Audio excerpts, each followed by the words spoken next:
ก่อนไปชมคลิปกันอย่าลืมกดติดตามกดกระดิ่งและกดไลค์ให้เราด้วยนะครับสวัสดีแฟนลิเวอร์พูลทุกคนด้วยนะครับยินดีต้อนรับสู่ข่าวลิเวอร์พูลล่าสุดประจำวันที่ 24 กันยายน 2019 รอบเย็นนี้จะมีข่าวอะไรน่าสนใจบ้างนั้นเชิญไปรับชมกันได้เลยครับชุดใหญ่ได้พักเจอเก้นครอปพร้อมส่งหงแดงตัวสำรองลงหวดกับ MK ดอนเจอเก้นครอปน่าจะพักนักเตะลิเวอร์พูลชุดใหญ่โดยจะส่งแข้งตัวสำรองและแข้งเยาวชนลงทำศึกคาราบาวคัพรอบที่ 3พบกับ MK ดอนในวันพุธที่ 25 กันยายนนี้เจอเก้นครอปกุนซือชาวเยอรมนีที่นำหงแดงลิเวอร์พูลทำผลงานสวยหรูในศึกพรีเมียร์ลีกอังกฤษเตรียมที่จะพักนักเตะชุดใหญ่ที่กำศึกอย่างหนักมาอย่างต่อเนื่อง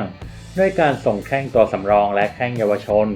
ลงเล่นในรายการคาราบาวคัพรอบที่ 3ที่จะบุกไปเยือนถิ่นของ MK ดอนศึกลูกหนังคาราบาวคัพรอบที่ 3ในวันพุธที่ 25 กันยายนนี้ลิเวอร์พูลทีมจากฝูงของพรีเมียร์ลีกอังกฤษจะบุกไปเยือนสนามสเตเดียม MK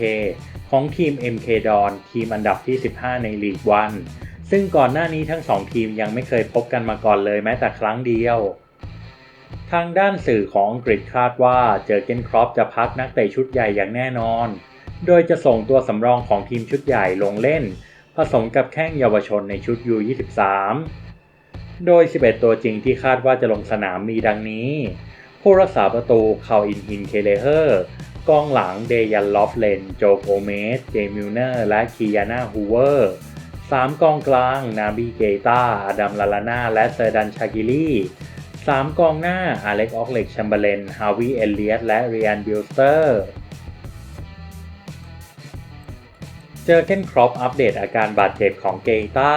เผยพร้อมคัมแบ็กเกมเจอ MK ดอนเจอเก้นครอปเทรนเนอร์คนเก่งของลิเวอร์พูลยอดทีมของเมืองผู้ดีอังกฤษออกมาอัปเดตอาการล่าสุดของนาบีเกตามิดฟิลด์พลังม้าที่ได้รับอาการบาดเจ็บและมีข่าวว่าใกล้จะหวนคืนทีมแล้วเจอเก้นครอปผู้จัดการทีมชาวเยอรมนีของหงแดงลิเวอร์พูล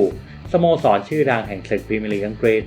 ออกมาอัปเดตอาการล่าสุดของนาบีเกตากองกลางชาวกินีที่ได้รับบาดเจ็บและมีข่าวใกล้หวนคืนทีมนาบีเกตานั้นได้รับบาดเจ็บสะโพกระหว่างการฝึกซ้อมก่อนเกมที่จะดวลกับสิงโตน้ำเงินคลามเชลซีในศึกยูฟ่าซุปเปอร์คัพที่ประเทศอิสตันบูลประเทศตุรกีในช่วงเดือนสิงหาคมที่ผ่านมาล่าสุดเจอเก้นครอปได้ออกมากล่าวว่านาบีเกตามีโอกาสที่จะกลับมาอยู่ในทีมอีกครั้งเร็วๆนี้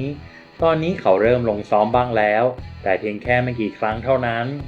ตอนแรกเราวางเขาไว้ว่าจะมีส่วนร่วมในเกมกับเชลซีในเกมลีกเมื่อค่ำคืนที่ผ่านมาถ้าเกิดเรามีผู้เล่นไม่เพียงพอ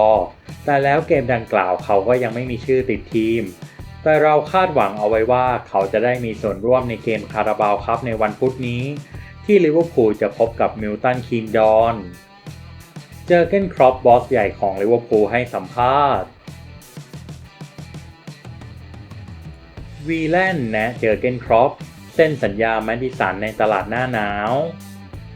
โนเอล วีแลนด์อดีตแข้งของลีดยูไนเต็ดและโคเวนทรีออกมาแนะนำให้เจอเก้นครอปตัดสินใจทุ่มเซ็นสัญญาคว้าตัวเจมส์แมดิสันมิดฟิลด์ตัวเก่งของเลสเตอร์ซิตี้มาร่วมทีมในตลาดหน้าหนาวนี้โดยมองว่าเจ้าตัวมีสไตล์การเล่นที่ใกล้เคียงกับฟิลิเป้ คูตินโญอดีตแข้งชาวซัมบ้าของลิเวอร์พูลโนเอล วีแลนด์อดีตแข้งของลีดยูไนเต็ดและโคเวนทรีซิตี้ออกโรงมาแนะนำให้เจอเก้นครอปกุนซือของลิเวอร์พูลสโมสรยักษ์ใหญ่แห่งศึกพรีเมียร์ลีกอังกฤษตัดสินใจทุ่มเซ็นสัญญาคว้าตัวเจมส์แมดิสันมิดฟิลด์ดาวรุ่งของเลสเตอร์ซิตี้มาร่วมทีมในตลาดซื้อขายนักเตะเดือนมกราคมนี้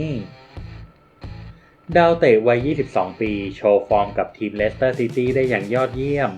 นับตั้งแต่ย้ายมาจากนอริชในซีซั่นที่แล้วก่อนที่จะได้รับการจับตามองว่าจะเป็นอนาคตของทีมชาติอังกฤษล่าสุดวีแลนด์ซึ่งปัจจุบันเป็นผู้ดำเนินรายการผ่านทางสถานีวิทยุ Now BBC League ออกมาแนะนำให้เจอเก้นครอปคว้าตัวเจมส์แมดิสันมาร่วมทีมในตลาดหน้าหนาวนี้โดยมองว่าแข้งวัย 22 ปีรายนี้มีสไตล์การเล่นที่ใกล้เคียงกับฟิลิเป้ คูตินโญ แมดิสันเป็นผู้เล่นที่เหมาะกับลิเวอร์พูลอย่างแน่นอนผมมองเห็นเขาย้ายมาเล่นที่นี่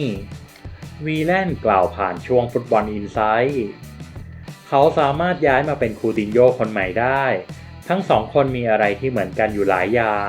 โดยเฉพาะการที่เคลื่อนที่ไปกับบอลได้ดี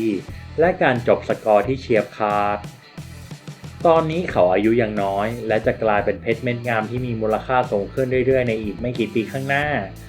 บรรดาสโมสรยักษ์ใหญ่หลายทีมจะจับตาดูเขาแม้จะรู้ว่าเขาจะมีค่าตัวที่สูงก็ตาม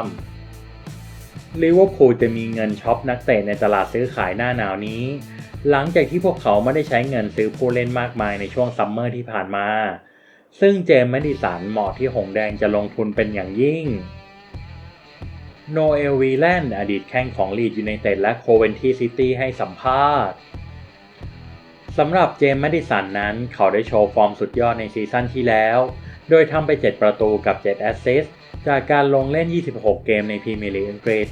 และกำลังตกเป็นข่าวเชื่อมโยงกับแมนเชสเตอร์ยูไนเต็ดที่สนใจจะคว้าตัวนักเตะไปร่วมทีมในเดือนมกราคมนี้ตำนานลิเวอร์พูลยังคงสงสัยลิเวอร์พูลเจ๋งพอจะยึดบัลลังก์จากแมนซิตี้ได้หรือไม่เอมิล เฮสกีอดีตหัวหอกของลิเวอร์พูลออกมาตั้งข้อสงสัยว่าอดีตทีมเก่าของตัวเองนั้น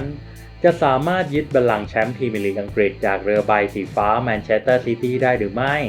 เพราะเมื่อเปรียบเทียบระบบและขุมกำลังแล้วดูเหมือนทีมหงส์แดงของเขานั้นยังคงมีคำถามอยู่เอมิล เฮสกีอดีตหัวหอกของหงส์แดงลิเวอร์พูลสโมสรชื่อดังแห่งศึกพรีเมียร์ลีกอังกฤษและจ่าฝูงพรีเมียร์ลีกในขณะนี้ได้ออกมาแสดงความคิดเห็นว่าอดีตต้นสังกัดของตัวเองจะสามารถก้าวขึ้นสู่ความยิ่งใหญ่และดีพอที่จะยึดแชมป์จากแชมป์เก่าอย่างแมนเชสเตอร์ซิตี้ได้หรือไม่หงส์แดงลิเวอร์พูลนั้นออกสตาร์ท6นัดแรกของลีกได้อย่างยอดเยี่ยมเก็บชัยชนะได้6นัดติดต่อกันนำโด่งเป็นจ่าฝูงของพรีเมียร์ลีกอังกฤษ